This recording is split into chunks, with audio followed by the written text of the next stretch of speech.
Olá, espero que todos estejam bem. Vamos continuar nossa aula sobre o sistema ABO, os tipos sanguíneos. Hoje vamos conhecer o fator RH.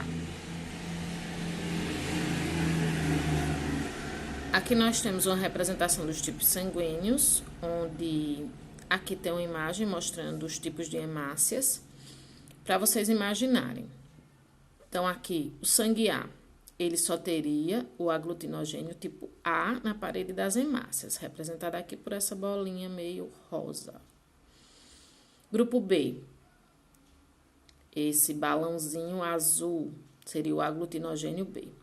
O tipo AB vai possuir os dois aglutinogênios, A e B. E o tipo O não possui nenhum na parede das suas hemácias. Agora aqui vamos falar em relação aos anticorpos. Quem é A vai ter anticorpos anti-B, ou seja, como ele não tem a presença do aglutinogênio B na sua hemácia, então isso é um corpo estranho. E se entrasse na corrente sanguínea, ia gerar uma reação de aglutinação. Por quê? Porque quem é tipo A vai possuir anticorpos anti-B, vai reagir na presença do aglutinogênio B. Mesmo jeito, o grupo B. Ele tem o aglutinogênio B. Qual vai ser sua aglutinina? Seu anticorpo? Anti-A. Ou seja, na presença do aglutinogênio A, então esse sangue ele vai gerar uma reação de aglutinação por conta da presença desse anticorpo, que é chamado de aglutinina, certo? O grupo AB, ele não vai ter nenhum desses dois anticorpos, nenhuma aglutinina, então não gera reação de aglutinação na presença de nenhum tipo de sangue, por isso que ele é chamado de receptor universal. Já o grupo O, ele possui os dois tipos de anticorpos de aglutinina, anti-A e anti-B, ou seja, não pode receber nem de A nem de B, somente do grupo O, ok? Mas também o grupo O, como ele não tem na parede da sua hemácia nenhum tipo de aglutinogênio, ele não provoca reação de aglutinação, por isso que ele é chamado de doador universal. Ele pode entrar em qualquer corrente sanguínea que o sangue não vai aglutinar, porque não vai encontrar na parede dessa hemácia nenhum aglutinogênio, nenhum corpo estranho. Então, ele é considerado doador universal, certo? Nessa coluna de baixo, nós temos os antígenos, né, que é o aglutinogênio que cada um possui, tipo A, tipo B, o AB tem os dois e o O não tem nenhum. Isso foi a aula da semana passada, só estou revisando. Aqui a mesma tabelinha, né, os genótipos, né, tipo A. Qual é o genótipo? Isão A, isão A ou isão A, izinho. Tipo B, isão B ou isão B, izinho. O tipo AB, isão A, isão B. E o tipo O, izinho, izinho. Ok? Então, qual o aglutinógeno? Que é o antígeno, que esse tipo de sangue vai ter. No tipo A vai ter A, no tipo B vai ter B, no AB vai ter AB e no O não vai ter nenhum. Já a aglutinina, que são os anticorpos. O tipo A vai ter a aglutinina anti-B. O tipo B vai ter anti-A. O tipo AB não tem nenhum tipo de aglutinina, por isso que é receptor universal. E o tipo O vai ter o anti-A e o anti-B, os dois. Revisando. Aqui eu tenho uma análise visual. Tem muitas questões que eu vou mandar para vocês que vocês vão ter que analisar isso. Então, prestem atenção. Isso aqui está mostrando como é feita a tipagem sanguínea em laboratório. Então, se pega, existe o soro anti-A e o soro anti-B. Tem também o do RH, que eu vou explicar agora, que é para dizer se é positivo ou se é negativo. É nesse mesmo esquema, tá certo? Aqui eu vou mostrar só o A e o B. Veja. Ó, no soro anti-A. Esse soro anti-A é aquele soro com os anticorpos que uma pessoa que é B vai possuir, tá? Então, só vai aglutinar, só vai existir uma reação de aglutinação na presença do sangue A. Tem que ter o aglutinogênio A para poder aglutinar. Então, veja, quando eu coloco o soro anti-A, o tipo A, e no tipo AB, que possui aquele aglutinogênio A, então a gente vê uma reação de aglutinação. Agora, no tipo B e no tipo O, as hemácias permanecem da mesma forma. O sangue continua lá, lisinho, sem aglutinação. Por quê? Porque não tem a presença do anticorpo que provoca a reação de aglutinação. Aqui eu tenho soro anti-B. Veja, no tipo A, não tenho nenhuma reação de aglutinação. Já na presença, quando esse soro anti-B ele encontra um sangue que tem um aglutinógeno tipo B, então ele provoca a reação de aglutinação, ok? É assim que é feito os testes para dizer qual o seu tipo sanguíneo. Pronto, agora vamos falar sobre o nosso assunto mais novo, que é o fator RH. O sistema RH ele foi descoberto por esses dois cientistas, Karl Landstein e Alexandre Vienner. Pronto, eles descobriram o sistema sanguíneo RH, esse camarada aí. Como é que eles descobriram? Eles encontraram a partir do sangue do macaco Rhesus e denominado fator RH em homenagem a esse macaco. Landstein e Vienner descobriram o fator RH a partir do estudo do sangue do macaco Rhesus, que é macaca mulata. Verificaram que o sangue tinha um antígeno, que foi denominado fator RH em homenagem ao Rhesus. Assim, os anticorpos produzidos pelo organismo foram denominados aglutininas anti-RH.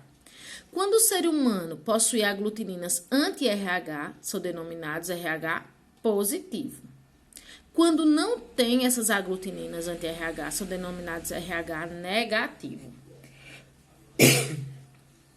Quando um ser humano portador de sangue RH negativo recebe sangue RH positivo, passa a produzir aglutininas em pequena quantidade e de forma lenta.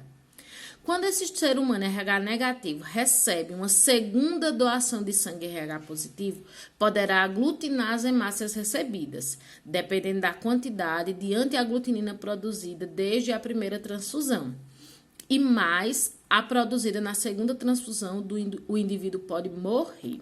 Então, veja o seguinte, quando a gente vai fazer o tipagem sanguínea, então vai me dizer se é A positivo, B positivo, ou A negativo, B negativo. Então, esse negativo vem desse fator RH, que foi encontrado pela primeira vez no macaco Rhesus. As pessoas que têm os alelos dominantes ou heterozigoto, eles vão ser positivos. Aquele que é recessivo vai ser negativo, ou seja, não vai produzir essa substância, tá? Uma pessoa que é negativo e tem um contato com o sangue positivo, ele começa a produzir uma reação, um anticorpo, porque é um corpo estranho que está entrando no corpo dele. Então, ele vai começar a produzir essas aglutininas anti-RH, certo? Então, na primeira transfusão não acontece nada. Por quê? Porque ele nunca teve contato com aquele sangue. Então, aqueles anticorpos ainda não estão produzidos. Ele vai começar a produzir aqueles anticorpos. Agora, no segundo contato com esse sangue positivo, então essa pessoa pode chegar até a morrer, porque o seu sangue vai aglutinar. Então, vamos ver a tabela de doação. Deixa eu voltar aqui. Aqui tem dizendo, ó, quem é negativo, doa para negativo. Quem é positivo, doa para positivo. Agora, quem é negativo, pode doar também para quem é positivo, não tem problema. Porque quem é negativo não tem a presença da substância. Agora, já quem é positivo, não pode jamais doar para quem é negativo. Porque quem é negativo é que vai receber aquele corpo estranho e que vai produzir os anticorpos que podem aglutinar o sangue. Então, aqui eu tenho uma tabela, certo? Aqui tá quem vai receber e aqui tem quem vai doar. Por exemplo, quem tem sangue O negativo só pode receber transfusão sanguínea de O negativo. Não pode receber de mais nenhum outro tipo de sangue. Porque vocês sabem, né? Quem é O, ele só pode receber de O. Porque ele possui as duas aglutininas, anti-A e anti-B. Então, ele não pode receber de nenhum os outros. Nem de A, nem de B, nenhum tipo. E esse aqui, como é O negativo, ele não pode receber nem do O positivo. Então, o tipo O negativo só recebe sangue de O negativo. O O positivo, aí pode receber de O negativo e de O positivo. Já tem um pouquinho mais de chance, porque como ele é positivo, ele recebe dos dois. O A negativo só recebe de A negativo, não pode receber de A positivo e de O negativo.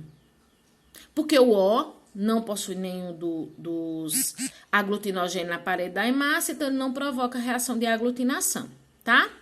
Como é negativo, só recebe de negativo. Já o A positivo recebe O negativo, O positivo, A negativo e A positivo. Aumentam as chances. O B negativo é a mesma coisa do A negativo, só recebe de O negativo e de B negativo. B positivo, 4 chances, né? O negativo, O positivo, B negativo e B positivo. O positivo recebe tanto de positivo quanto de negativo.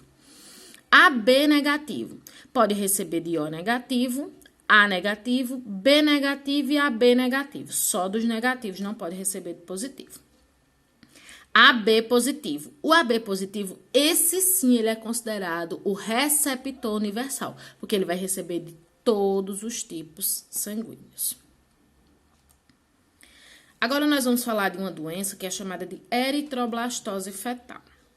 A eritroblastose, do grego eritro, vermelho, e blasto, germe, broto, fetal, doença de Rhesus. É a doença hemolítica por incompatibilidade de RH ou doença hemolítica do recém-nascido. Ela só ocorre quando uma mãe de RH negativo, que já tenha tido uma criança RH positivo, ou que tenha tido contato com o sangue RH positivo numa transfusão de sangue, que não tenha respeitado as regras devidas. Quando essa mulher ela dá à luz uma criança com RH positivo, depois do primeiro parto ou da transfusão acidental, o sangue da mãe entra em contato com o sangue do feto e cria anticorpos contra os antígenos presentes nas hemácias caracterizadas pelo RH positivo. Durante a segunda gravidez, esses anticorpos podem atravessar a placenta e provocar a hemólise do sangue da segunda criança. Essa reação nem sempre ocorre e é menos provável se a criança tiver os antígenos A ou B e a mãe não os tiver. Os anticorpos anti-RH não existem naturalmente no sangue das pessoas, sendo fabricado apenas por indivíduos RH negativo. Quando estes recebem transfusões de RH positivo, pessoas RH positivo nunca produzem anticorpos anti-RH, pois se o fizessem, provocariam a destruição de suas próprias hemácias. Deixa eu tentar explicar. Ali embaixo tem um exemplo de durante uma consulta de pré-natal, o médico Marco Túlio, de Belo Horizonte, perguntou à professora de Educação Física Soraya Magalhães qual era seu tipo de sangue. Ela respondeu RH positivo. O médico não se preocupou em checar a informação, mediante um exame laboratório. O resultado foi desastroso. Quando Henrique, o filhinho dela, nasceu, na maternidade Otaviano Neves, apresentou sinais de eritroblastose fetal, uma doença que acomete recém-nascidos cujos pais têm incompatibilidade sanguínea. Veja o que é que pode acontecer. Uma pessoa, somente mulher negativa, quando a mulher é negativa, veja, o sangue negativo, ele pode produzir, se ele tiver um contato com o sangue positivo, esses anticorpos anti-RH. Veja que ela já tem um filhinho mais velho. Então, provavelmente o que aconteceu? Ela era negativa, o marido era positivo. Então, quando ela teve o primeiro filho, ela nunca tinha tido contato com o sangue positivo, então ela não produziu nada. Veja que o filho nasceu normal. Então, mas no momento do parto, que é o momento que a mãe tem contato com o sangue do bebê, então essa mãe que é negativa, ela recebeu um pouco do sangue positivo do filho dela, pois provavelmente o marido dela era positivo. Nesse momento, ela começou a produzir o anti-RH, e esse anti-RH ficou circulando no sangue dela. Na segunda gravidez, outro bebê positivo, então essa mãe, ela começa a passar dela para o bebê esses anticorpos anti-RH.